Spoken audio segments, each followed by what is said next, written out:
Let's solve one numerical based on the torque given for a three-phase induction motor.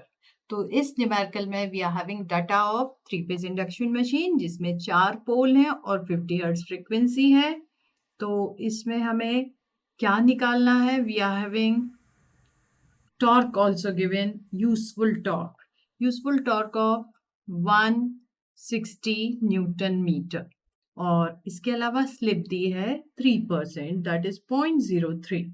Okay, we have to determine rotor input, motor input and efficiency. इसके लिए बाकी losses जो दिए हैं, एक तो friction and windage losses दिया है विच इज 500 वॉट्स और stator loss which includes both copper and core losses. इसको हम स्टेटर लिख सकते हैं 1000 watt. Okay, what we are having to calculate rotor input, motor input and efficiency. तो उसके लिए सबसे पहले तो रोटर स्पीड निकाल लो और स्लिप निकाल लो. तो रोटर स्पीड हमारे पास आएगी n is equal to ns 1 minus s. Slip is given, पर हमें ns नहीं मालूम है अभी, तो इसको कैलकुलेट करें या डायरेक्टली यहाँ पर हम रख लें 120f by p.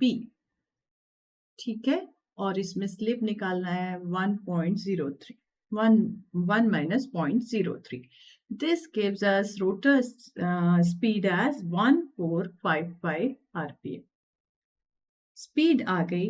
अब हमें gross power developed on rotor जो है वो क्या होगा? That would be shaft power plus windage losses, right? तो हमारे पास विंडेज लॉसेस यहाँ है, शाफ्ट पर जो पावर है वो हम टॉर्क से निकालेंगे. तो टॉर्क कितना है शाफ्ट पर अवेलेबल? 160 newton metre. तो 160 इंटू 160 न्यूटन मीटर हमारा टॉर्क है and we have to take shaft power. तो इसके लिए हमें क्या करना होता है? टॉर्क को ओमेगा से मल्टीप्लाई करता है. Omega is rectangular speed and it should be 2 pi n by 60. तो torque 160 into 2 pi into n was calculated as 1455, which is rotor speed divided by 60. This gives us power as 24,366 watts, right? तो ये shaft पर available power है. जब आपने इसमें friction and windage losses जोड़ दिए तो क्या मिल गया? मैकेनिकल पावर डेवलप्ड या मैकेनिकल पावर अवेलेबल. तो हमें फ्रिक्शन एंड विंडेज लॉसेस जो क्वेश्चन में दिए हैं दे आर 500 वॉट्स. तो इनको जब हम जोड़ देंगे इसमें शाफ्ट पावर में, we'll get this mechanical power available. Okay, so this would be 24,866 watts. अब मैकेनिकल पावर अवेलेबल से हम क्या निकाल सकते हैं? Air gap power. कैसे निकालोगे air gap power? P input would be air gap power plus the stator losses. पर इसके पहले हमें निकालना है एयर गैप पावर को, that is PM by S.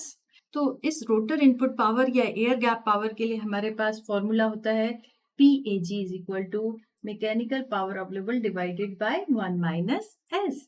So this would be 24,366 divided by 1 minus our slip was 0.03. So this gives us air gap power as 25635 watts. तो air gap power मिल गया. Stator losses हमारे पास हैं तो हम इनसे निकाल लेंगे input power plus stator losses. So this was 25635 plus 1000 watts, which giving us the input power as 26635 watts. अब efficiency निकालनी है तो it would be P output by P input into 100. So this gives us output power was 24366 divided by 26635 and this will give us efficiency as 93.4%. Right? So this way we have calculated efficiency based on the power plus losses.